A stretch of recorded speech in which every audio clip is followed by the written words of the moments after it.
From the moment we came into this world, we have always been surrounded by stones. They are part of our planet's crust. And for thousands of years, they were the only materials that humans had at their disposal to make tools, weapons, and other objects that helped them survive. But slowly, thanks to the advancement of human intellect, stone went from being just a resource to becoming something else, something that could help us understand our place in the universe. This is a story about how ancient people went from using stones to understanding them, from using them as tools to unraveling their mysteries. Our story begins around 2.6 million years ago with the first primitive stone tools. But it was during the Neolithic period, around 10,000 BC, that humans started using more complex tools made out of stones like axes and arrowheads.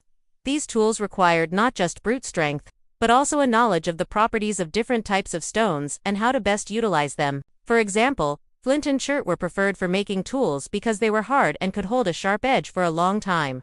This early knowledge of geology helped our ancestors develop more efficient tools, leading to a better quality of life. But it was not until much later that we see evidence of ancient people actually studying rocks and minerals. In China, for example, the first documented observation of a meteorite happened in 1490 BC during the Han Dynasty. There was even a debate over whether or not it was a piece of the moon. While in Mesopotamia, the first geological map, albeit a rudimentary one, was created around 1200 BC. It was a practical map intended to help locate good building stones, but it was still a remarkable feat of observation and deduction.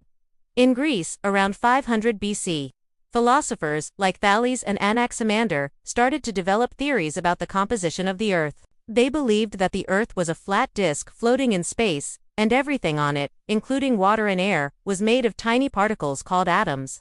They also believed that the sun, moon, and stars were made of a fiery substance that burned constantly, which is pretty close to the truth.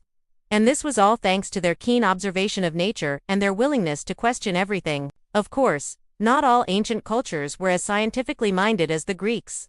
Many others, like the Aztecs, believed that rocks and minerals were created by supernatural beings. But even they understood the practical uses of different types of stones. For example, they knew that obsidian could be used to make razors and mirrors. In truth, ancient people all over the world developed unique and sophisticated systems of knowledge about the natural world, including rocks and minerals. They may not have had the scientific method or the technology to test their theories, but they had something just as powerful: their direct experience of the world around them. By observing nature and experimenting, they were able to develop practical knowledge that helped them survive and thrive. They may not have had all the answers, but they had the curiosity and the courage to keep asking questions. And that is the true beginning of science.